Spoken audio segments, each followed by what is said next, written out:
नमस्कार, हमारा उत्तर प्रदेश देख रहे हैं आप। मैं हूं आपके साथ भावना त्रिपाठी। भारत रत्न अटल बिहारी वाजपेयी की 100वीं वर्षगांठ के अवसर पर सुशासन सप्ताह का शुभारंभ मुख्यमंत्री योगी आदित्यनाथ ने किया।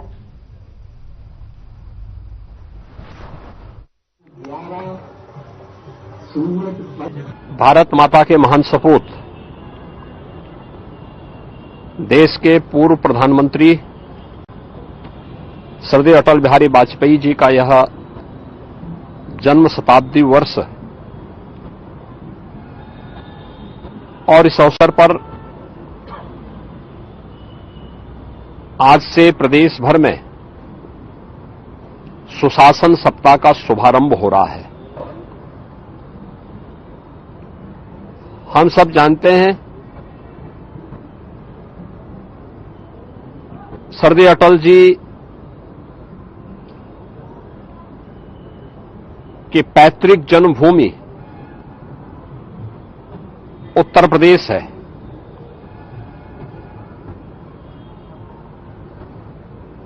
उन्होंने अपने कर्मभूमि के रूप में भी उत्तर प्रदेश को चुना।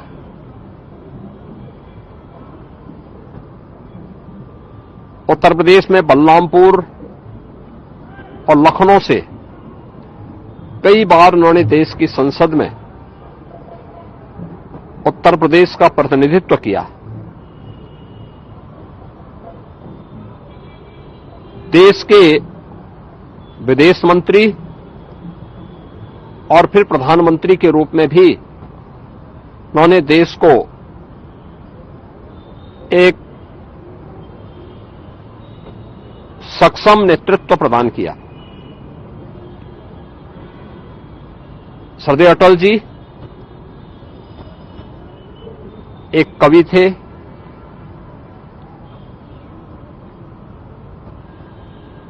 एक पत्रकार भी थे, एक साहित्यकार भी थे, एक राजनेता भी थे और सबसे बड़ी बात यह थी कि समन्वय के साथ सबको लेकर के चलने की सामर्थ्य रखते थे। भारतीय राजनीति के वे अजात शत्रु कहे जाते थे। 6 दशक का उनका सार्वजनिक जीवन बिना किसी कलंक के पूरे भारतवासियों ने देखा और आज श्रद्धेय अटल जी की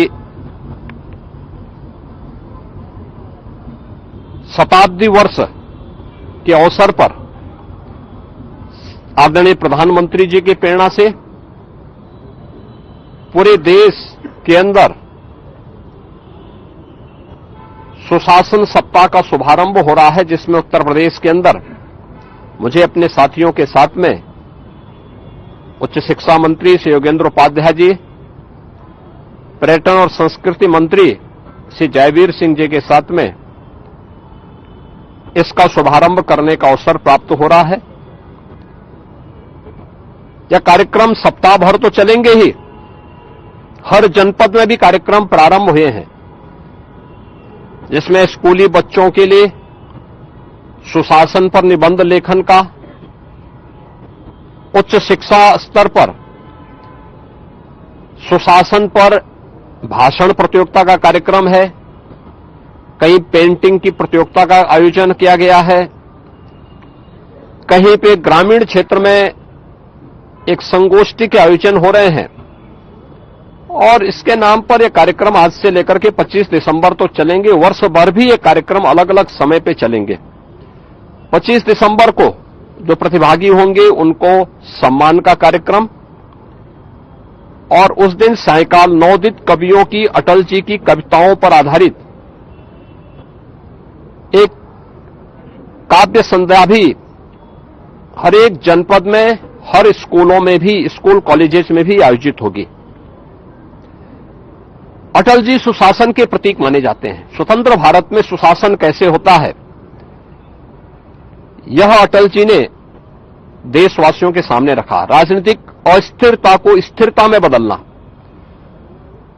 सुशासन के लक्ष्यों को प्राप्त करना, देश के अंदर अंत्योदय की योजना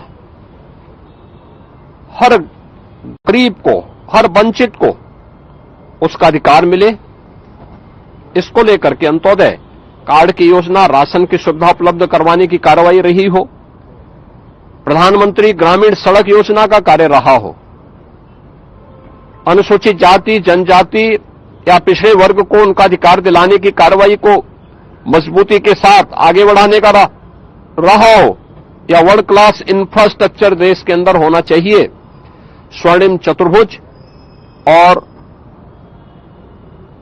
विश्वस्तरीय हाईवे, ये अटल जी की देन है। आज अटल जी भौतिक रूप से हमारे बीच में नहीं, लेकिन देश के लिए उनकी सेवाएं, उनका कृतित्व पूरे देशवासियों के लिए एक प्रेरणा है। सुशासन सप्ताह के शुभारंभ के अवसर पर पूरे प्रदेश भर के अंदर हर स्कूल, कॉलेजेस में, हर संस्थान में इससे संबंधित कार्यक्रम बृहद पैमाने पर होंगे और आज उसी का शुभारंभ करने के लिए यहां पर मैं अपने साथियों के साथ आया हूं।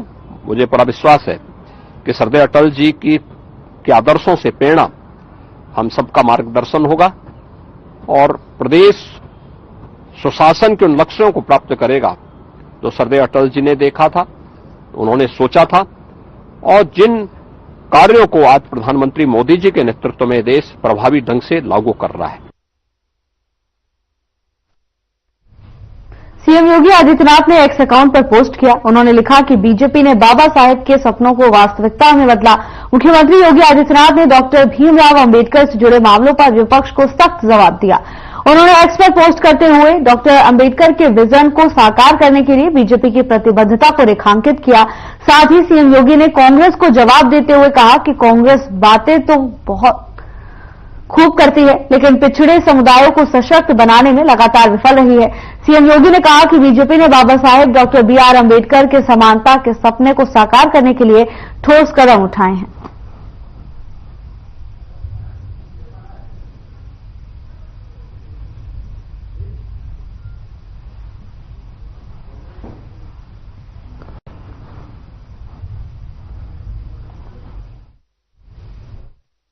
थाना फेज 2 नोएडा पुलिस ने एनसीआर क्षेत्र में चोरी की मोटरसाइकिल से राह चलते लोगों के मोबाइल फोन छीनने वाले और मौका पाकर लोगों के मोबाइल फोन चोरी करने वाले एक अभियुक्त को मुठभेड़ में पकड़ लिया है। बता दें कि मुठभेड़ में 2 अभियुक्तों को कॉम्बिंग के दौरान गिरफ्तार किया गया, तो वहीं उनके कब्जे से एक चोरी की मोटरसाइकिल, स्नैचिंग और चोरी के 11 मोबाइल फोन के साथ अवैध असला बरामद किया गया है।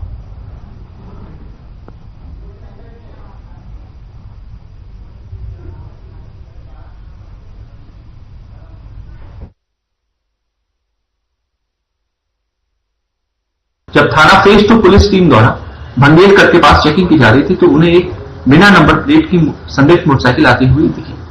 जब पुलिसकर्मियों ने उस मोटरसाइकिल को रोकने का प्रयास किया तो मोटरसाइकिल में सवार तीनों व्यक्ति रुके नहीं, परंतु दूसरी तरफ सर्विस लेन की तरफ भगाने लगे। पीछा किया तो खुद को गिरता देख उन्होंने अपनी मोटरसाइकिल रख दी और पुलिस की तरफ जान से मारने के लिए से फायर किया। जब जवाबी फायर में आत्मरक्षा में पुलिस ने फायर किया तो उनमें से एक व्यक्ति के पैर में गोली लगी। तुरंत ही उसको पास वाले अस्पताल में उपचार के लिए भेजा गया। अन्य 2 व्यक्तियों को कॉम्बिंग के दौरान पुलिस ने गिरफ्तार किया। तो इसमें आगे तफ्तीश की गई तो मालूम चला कि जिस व्यक्ति के पैर में गोली लगी उसका नाम रोशन है। तो इनके पास से कुल 11 चोरी के मोबाइल बरामद हुए।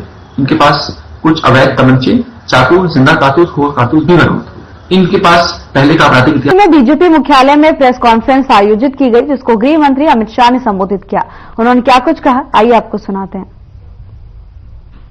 विगत सप्ताह में संसद में लोकसभा और विधानसभा, राज्यसभा दोनों जगह संविधान को स्वीकार किए हुए 75 साल के मौके पर संविधान की रचना, संविधान निर्माताओं का योगदान और संविधान में प्रस्तावित किए गए आदर्शों पर एक गौरवमयी चर्चा का आयोजन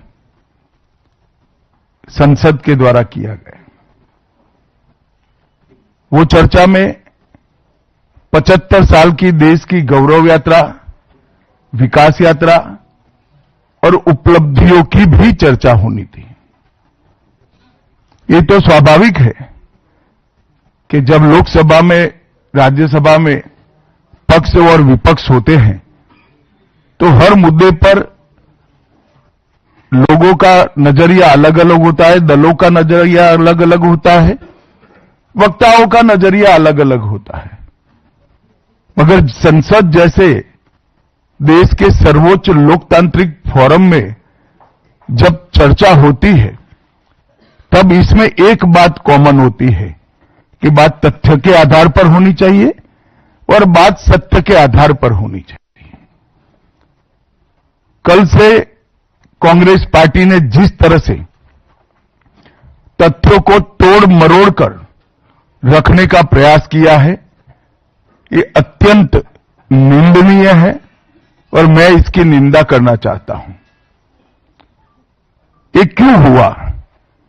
क्योंकि भारतीय जनता पार्टी के वक्ताओं ने संविधान पर, संविधान की रचना के मूल्यों पर, और जब जब कांग्रेस या भारतीय जनता पार्टी का शासन रहा तब शासन ने संविधान के मूल्यों का किस तरह से मूल्यांकन किया, संरक्षण किया और संवर्धन किया, इस पर फैक्ट के साथ भारतीय जनता पार्टी के वक्ताओं ने अनेक उदाहरणों के साथ जनता के सामने विषय रखे और उसमें वो तय हो गया कि कांग्रेस पार्टी आंबेडकर जी विरोधी पार्टी है, कांग्रेस पार्टी आरक्षण विरोधी पार्टी है, कांग्रेस पार्टी संविधान विरोधी पार्टी है, कांग्रेस पार्टी ने सावरकर जी का भी अपमान किया, कांग्रेस पार्टी ने आपातकाल डालकर संविधान के सारे मूल्यों की धज्जियां उड़ा दी, नारी सम्मान को भी सालों तक दरकिनार किया, न्यायपालिका का हमेशा अपमान किया, सेना के शहीदों का अपमान किया और भारत की भूमि तक को संविधान तोड़कर विदेशी देशों को देने की हिमाकत कांग्रेस पार्टी के शासन में हुई। जब ये पूरा सत्य उजागर हो गया तब कल से कांग्रेस पार्टी ने फिर एक बार अपनी पुरानी पद्धति को आजमाते हुए बातों को तोड़ मरोड़ कर और सत्य को असत्य के कपड़े पहनाकर समाज में भ्रांति फैलाने का एक कुत्सित प्रयास किया है। संसद में जब चर्चा हो रही थी, ये सिद्ध हो गया कि बाबा साहेब आंबेडकर का कांग्रेस ने किस तरह से पुरजोश विरोध किया था। बाबा साहब के न रहने के बाद भी किस प्रकार से कांग्रेस ने बाबा साहब को हाशिए पर ढकेलने का प्रयास किया। जब संविधान सभा अपना काम कर चुकी, चुनाव हुआ 1951-52 में और 54 में, दोनों बार कांग्रेस ने बाबा साहब को हराने के लिए कोई कसर नहीं छोड़ी। यहां तक कि फ्रेंडली चुनाव होता है, स्पिरिट वाला चुनाव होता है, ऐसा चुनाव भी नहीं था। विशेष प्रयास किया गया और वो उनकी हार को सुनिश्चित किया गया। जहां तक भारत रत्न देने का सवाल है, कांग्रेस के नेताओं ने कई बार खुद ही अपने आप को भारत रत्न दिए हैं। 55 में नेहरू जी ने खुद को भारत रत्न दे दिया, 71 में इंदिरा जी ने खुद को भारत रत्न दे दिया और 1990 में बाबा साहब को भारत रत्न तब मिला जब कांग्रेस पार्टी सत्ता में नहीं रही और भारतीय जनता पार्टी के समर्थन वाली सरकार थी। 1990 तक कांग्रेस पार्टी बाबा साहब को भारत रत्न न मिले इसका बड़े जतन से प्रयास करती रही, यहां तक कि बाबा साहब की जयंती को भी, 100वीं जयंती को भी मनाने का मनाही कर दिया गया। नेहरू जी की आंबेडकर जी के प्रति नफरत जग जाहिर है। नेहरू जी की खुद की किताब selected works of Jawaharlal Nehru second series volume 16, इसके भाग 2 की पृष्ठ संख्या 532 पर एक पत्र का उल्लेख है। जब बीसी राव ने नेहरू जी को पत्र लिखकर कहा कि अंबेडकर जी मंत्रिमंडल से इस्तीफा देकर जाने का मन बना रहे हैं, तब नेहरू जी का एक जवाब था, अंबेडकर के जाने से मंत्रिमंडल में कोई फर्क नहीं पड़ने वाला है। अंबेडकर जी के महान योगदान का मूल्यांकन जवाहरलाल जी किस तरह से करते थे, इससे बड़ा कोई उदाहरण नहीं हो सकता। जब पंडित जी की एक और किताब को पढ़ते हैं, लेटर टू चीफ मिनिस्टर में एक उल्लेख है, बंबई के मेयर ने एक पत्र में बाबा साहब के अंबेडकर के जन्मस्थान महू में उनका स्मारक बनाना चाहिए, ऐसा सुझाव दिया। 18 जून 1959 को पंडित जी ने कहा, सरकार के लिए स्मारक स्थापित करना बिल्कुल सामान्य बात नहीं होगी, आमतौर पर स्मारक निजी पहल से किया जाता है। अपने परिवार के चाहे कोई भी सदस्य हो, नेहरू जी हो, इंदिरा जी हो, संजय गांधी हो, राजीव गांधी हो, कई सारे लोगों के लाखों स्मारक देश के अंदर बनाने वाले परिवार के मुखिया कहते हैं कि आमतौर पर निजी पहल पर स्मारक बनाया जाता है, क्योंकि ये स्मारक B.R. आम्बेडकर जी का था। मित्रों, जब एक दूसरा उदाहरण मैं देना चाहता हूं, एक सर्वदलीय मंत्रिमंडल पहली देश की कैबिनेट बनी, जिसमें बाबा साहेब आम्बेडकर भी सदस्य थे, नेहरू जी प्रधानमंत्री थे।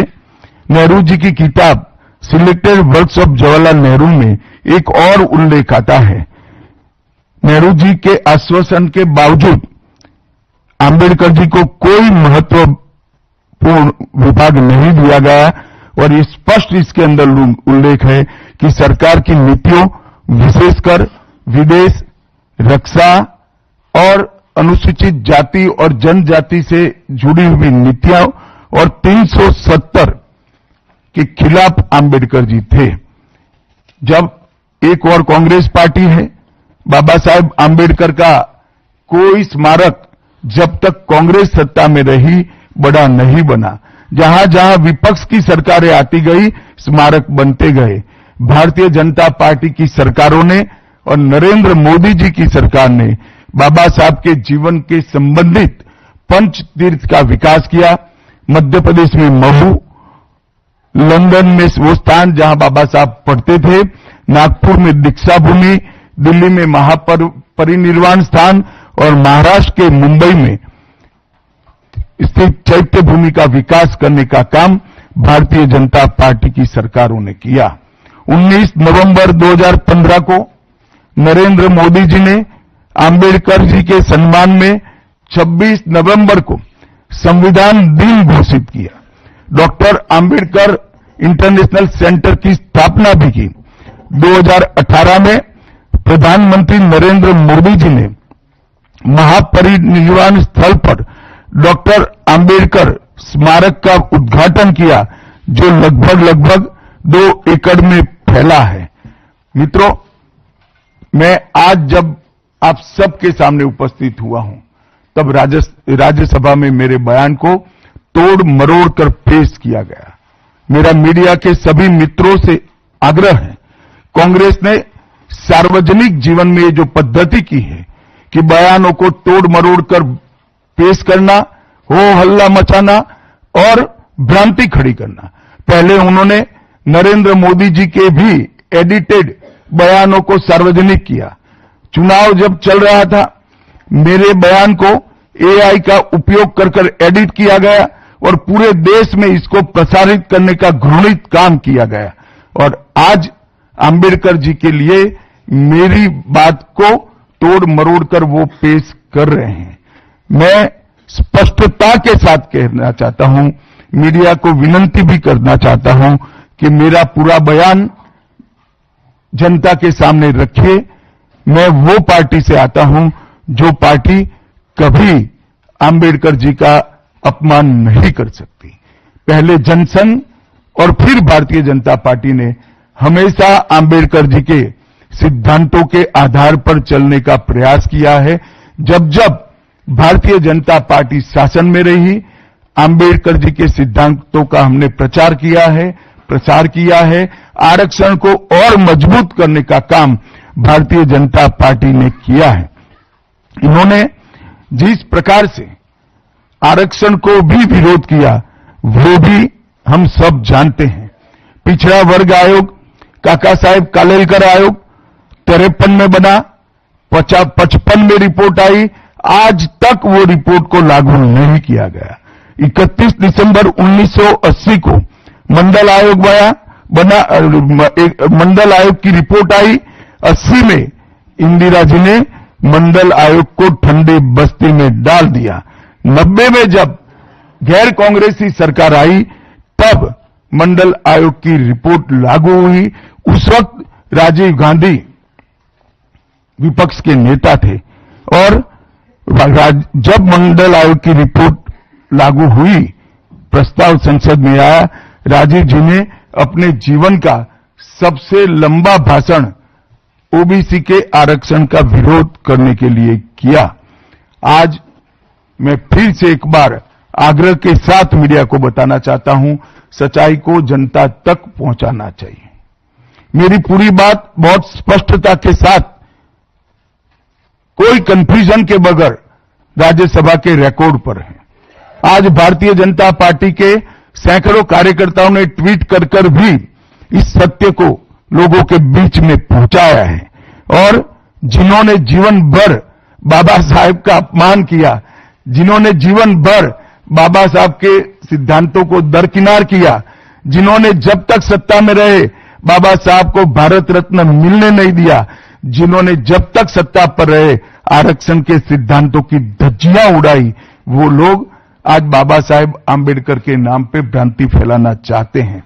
मैं कांग्रेस के अध्यक्ष खड़गे जी को भी कहना चाहता हूं, खड़गे साहब, आपका तो कम से कम दायित्व बनता है, क्योंकि आप उस वर्ग से आते हो जो वर्ग के लिए बाबा साहब आंबेडकर जी ने पूरा जीवन समर्पित किया।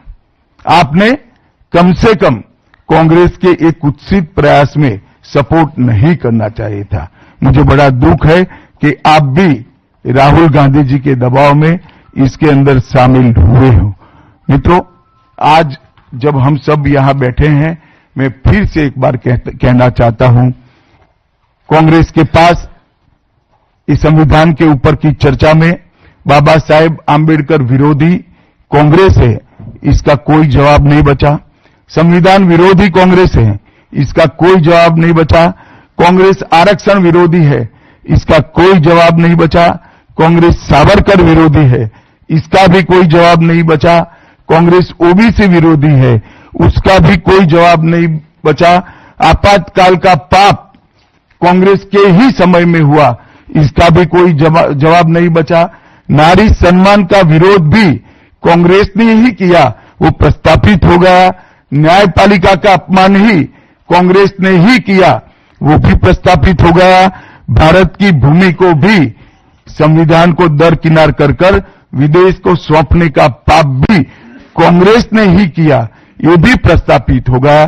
तब फिर से एक बार चिर परिचित अपनी पुरानी नीति पर कांग्रेस आई है और उन्होंने मेरे बयान को तोड़ मरोड़ कर आधा ही दिखाकर जनता के सामने रखना और भ्रांति फैलाने का प्रयास किया है। कृपया मेरा पूरा बयान आप सभी लोग जनता तक पहुंचाइए, तो दूध का दूध और पानी का पानी हो जाएगा। मैं उस पार्टी से आता हूं, उस संस्कृति से आता हूं, जो स्वप्न में भी बाबा साहब के विचारों का या बाबा साहब के स्वयं का अपमान नहीं कर सकते।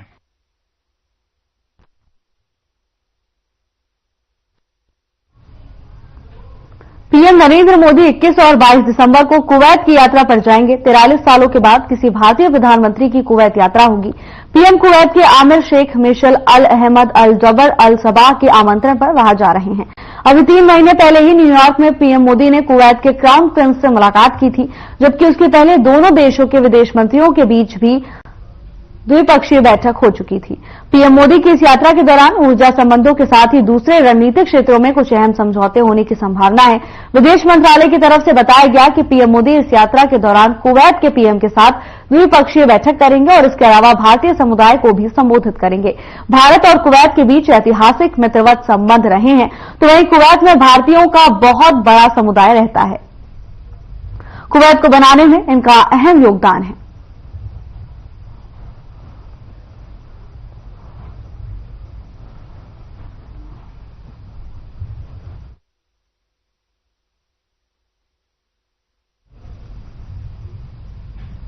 फिलहाल के लिए बस इतना ही। जल्द हाजिर होंगे नई अपडेट्स के साथ। नमस्कार।